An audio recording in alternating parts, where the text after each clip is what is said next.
Now, the 10-minute drill. This is a big one. Brought to you by TireOutlet.com. Wholesale prices, premium service. Let's go, let's go, let's go.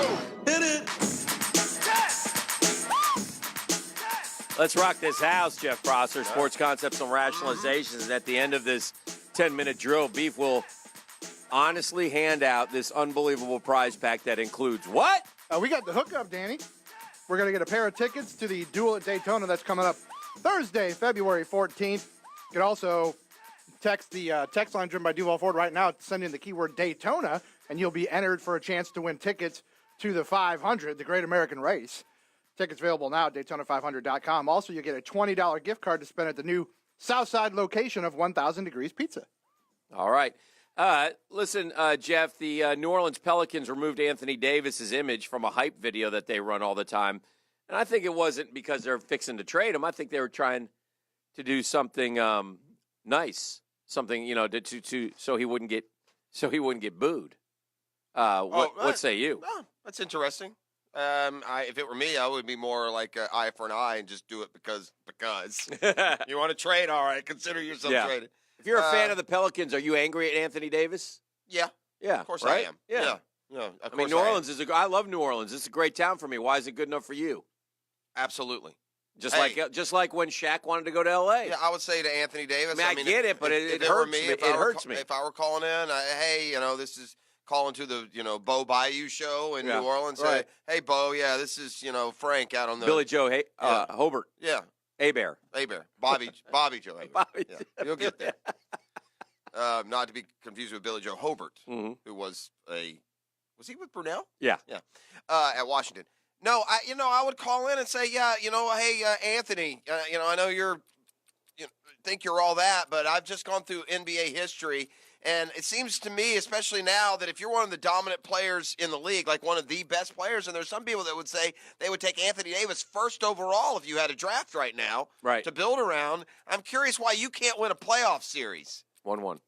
Huh? He's 1-1. Has he won one playoff series? Yeah, they beat Portland last year, right? Yeah, I'm just curious, if you're so good, then how come you don't win anything? Mm-hmm. One guy. Well, look, we talk right about LeBron. LeBron single-handedly takes the Cavs. Yeah. And we with a straight face argue we would take Anthony Davis before LeBron James. Well, if that's the case, how come you don't win nothing ever? One side NBA note. I just want you to answer this as honestly as you can, okay? Be fair, would you please? One time. I'm always Don't make fair. a snide comment. Just fair. answer the question. Why not? All right? All right. Dang it, man. Answer it. What's the question? Will a group of, pay attention. Are you listening? Do you have a question? Zion, KD, Kristaps, and Knox go to the NBA Finals next year? Shut up, Chip. Yes or no? No. Why not? Because there's other teams in the East better than that. Better than that? 4? You're such a bastard. Thank you. I'd have to look at the rest of the East. I mean, I know you're talking about the stupid Knicks and a guy with a destroyed leg. By the way, I got more chance at Kristaps. I haven't been more excited about the Knicks in a long time than having the worst record in the league. As a consolation prize, Dan. Yes. Apparently, Lonzo says he wants to either play for the Knicks or the Bulls. Yeah, that's Good not for happening. You can have him. Both of y'all can have him. Did you see what Enes Kanter said yesterday? I saw that he went out and kissed the logo on the floor. Please don't kill me. I'm not a terrorist. No and no. He did kiss the floor. He said, Knicks fans, I guarantee you a high-profile free agent is coming this summer. Why would the guy who doesn't get to play say that? Ooh, KD's coming. We know what he is. He's a unicorn and he's special. What if we get KD and Kyrie? What will you people say then? Then you will be a favorite. But I would say that the Knicks, because in my lifetime they just find a way to lose that they'll lose. hate you. Yeah, they're kind of. I hate you. I hate kind everything of you brownish. stand for. Kind of Cleveland brownish. Wow, you got the hell beat out of you last night. Yes, we did. All right, go ahead. But Trae Young was awesome again, so that's all I care about. Ask The me a young guys, question. how they're playing. I lose track. All right, listen, I am as big an apologist. Yes, sir. For formerly RPI, now I guess it's the net rankings. I'm as big an apologist for those rankings as there is. I think that they're viable and they're accurate, and they take a bunch of different factors into play: where you're playing, who you're playing, how you play them. Mm-hmm. So I don't understand how the Gators are suddenly like a a wonder kid of the net rankings. They keep rising with just average play and no significant win to speak of, Dan. I mean, Florida's not beaten a ranked team all year. I mean, the biggest spike to hang their hat on is that they've played good teams close. But other than that, I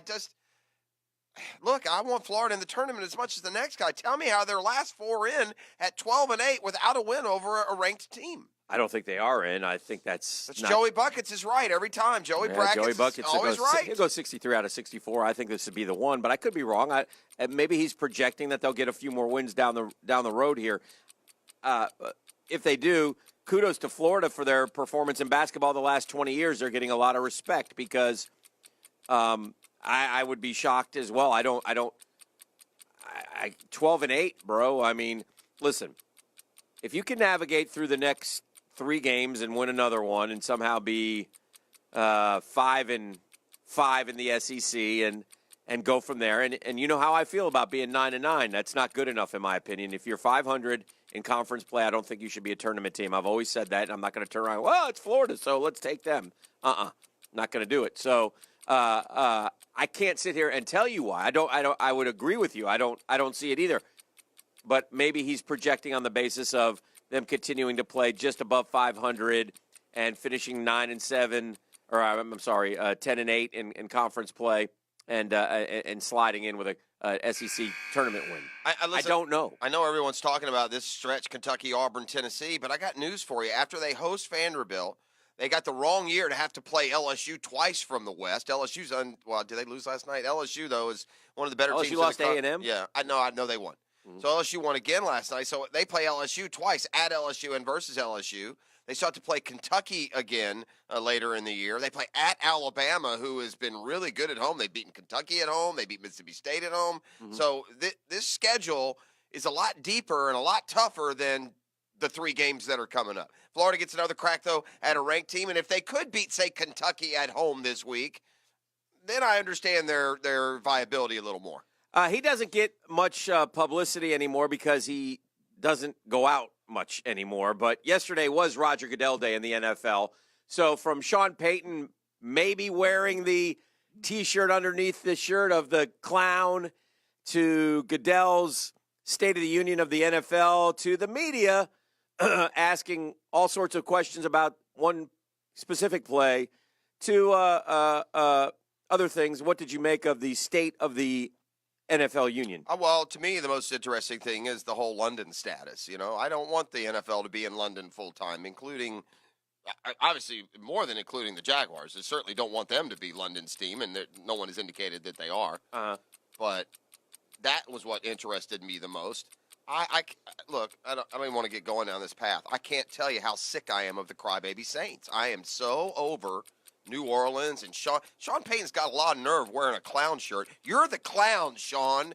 The Rams had 2 timeouts, and you threw the ball. Oh, clown. Oh no. Hey, I also appreciate this sound. You got Sean Payton as he whined to the media about how hard his life has been for the last week. Beef, do you have After the game for 2 to 3 days, much like normal people, I probably didn't come out of my room. I ate Jenny's ice cream and watched Netflix for 3 straight days. Oh, sounds like a regular day for me. Yeah, funny how? I mean, funny like I'm a clown. Here's what I love about that. Oh, well, thanks, Sean. Thanks for coming down off that mountaintop you live at, which is way above normal, like the rest clown of it. Question, bro. Yeah, you're a clown, Sean Payton. Be a clown. You didn't take any responsibility at all for blowing the game. All the world and you loves a clown. You just sit and whine and cry about Roger Goodell. I don't know how Roger Goodell in a press conference is going to change the call that the refs made. I don't know how Roger Goodell had anything at all to do with what happened in New Orleans. So I'm over it, dude. We've all been screwed in life. Get over it. After the game for 2 to 3 days, much like normal people, I probably didn't come out of my room. I ate Jenny's ice cream and watched Netflix. Much like you blue-collar dillweeds, I watch Netflix. I'm too smart to watch Netflix the rest of the year. I'm too busy and important. But at least for 3 days, like you slobs, I watch Netflix and ate ice cream. I'll probably put on pounds like all you fat asses. I'm funny how? I mean, funny like I'm a clown. Have a lot of hatred in you. I've been a Sean Payton supporter. Boy. He's lost me Glad on this. you're on his side. Yeah, no, I'm not on his side at all. Yeah. These clowns, hey, they don't know what they're doing. Yeah. No, I'm not on his side at all. He's lost me forever. I find a jackass who passes the ball inside of 2 minutes and wastes a minute off the clock. Just as a point of clarification, the jackass who told the guy who had the greatest completion percentage in the history of the NFL to throw a slant. Yeah, okay. That's correct. All right. Right. Because here's what happens. If the greatest completion percentage doesn't complete it, you know what happens? I can tell, maybe you can tell Sean Payton, the clock stops, Sean. That's what happens in that situation. 7.2 out of 10 times the clock's not going to stop. Well, You want to see me lose my Yeah. Is that what you want? Let me tell you what a 7.2 gets you there, tough guy. You know what a 7.2 gets you? That gets you a C. Well, so get you, enjoy your 2.0 grade point average. 7.2 gets you a trip to the Super Bowl if the refs do the right thing. These clowns, hey, they don't know what they're doing. Yeah, I disagree. I think the Rams win the Super Bowl because they're better than the Saints. They got outclassed and outcoached and got victimized. And I especially love the argument about the 4 officials from California. Like they've had this plan for 40 years to wait out the Rams moving to St. Louis and coming back and getting to a championship game. And then they got together and said, look, we're going to go to this championship game. We're going to call more penalties on the Rams than the Saints. But right when the time is right, we'll get our revenge. I mean, it's just all so ridiculous. It's America today. You don't get what you want, the way you want it, when you want it, and how you want it, you're getting screwed. You know, Pross, I'm watching this Good Morning Football. They're having the field goal competition amongst the guys in the suits, and it looks so funny, and it reminds me of my trip to the College Football Hall of Fame. One thing I've become very adept at, Jeff Prosser, I don't know if you know this about me or not, is I can kick an extra point. You're like Mark Mosley. Oh, straight on, bro. Yeah. It's very easy. Good for you. And I can knock it through, and under the pressure of all the fans watching, I drilled a 20-yarder. Attaboy. Split the uprights. I think the mistake people make is trying the side soccer style. No, if you just walk straight on and kick it and give it a little punch, it goes up. Now, you're not going to get – you might get 20 the problem with that one is when you haven't perfected the kicking it hard. So you're not going to get that from like 35 or 40 yards. Sure. More like Dan Stenerud.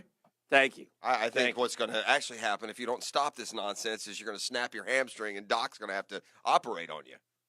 No, Doc's not operating on me, right? Doc doesn't want to operate on me. I hope you're stretching before you do this because I can see, that right leg swinging up like super toe. And then it's just a little punch. It's just a little, you don't have to do much. That's kind of your point, how easy it is. It's not that hard. That's all I'm trying to say as I watch these guys kick it off to the side. Now, again, I'm not talking about the one in Chicago where you're trying to hit it from 43 yards.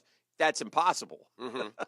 But if you just want to make a little 20-yarder, it's not that hard. I guess it's just the price of coaching these days. One last question as we wrap up the 10-minute drill. I guess it's just the price of doing business. But at Oklahoma now, the standard is if you can just get us in the conversation, we're going to make you one of the highest-paid coaches in football. I was thinking about $6 million for Lincoln Riley for making the playoffs, not for winning them. Yeah, I think Matt Hayes is the one who said this to us. I'm not positive, but because remember, I know he has a good relationship with Bobby Stoops. And he said, at Oklahoma, they make it very hard for you to leave there. They take care of you as a college football coach like you are king of the world. And here's another example of how. That's what I thought of when I heard that. I would agree with you to a point. But Lincoln Riley, we don't want him thinking about the NFL. We want him here, get us to the Final Four year in and year out, and eventually we'll knock one through. Let's keep battling. All right. I guess that's what I mean. Shout out to Steven, who's brought us a breakfast here this morning. Esteban, we appreciate it. Thank you very much. And let's go Rangers indeed. Yeah. That a baby, Steven. That a baby. All right. Let's talk to the doctor. We'll tell you about Goodell's comments on London because I think they're interesting in how they pertain to the Jags. So we'll talk about that a little bit later in the program as well. And during the break, we'll go out and we'll kick some footballs around. You want to? Sure. Straight on.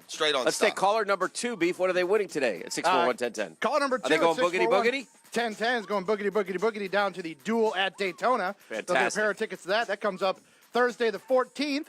Don't forget, send the keyword Daytona to the text line driven by Duval Ford, 641-1010. You'll be entered for a chance to win a pair of tickets to the Daytona 500. Also, our winner today will get a $20 gift card from 1000 Degrees Pizza to use at their new Southside location.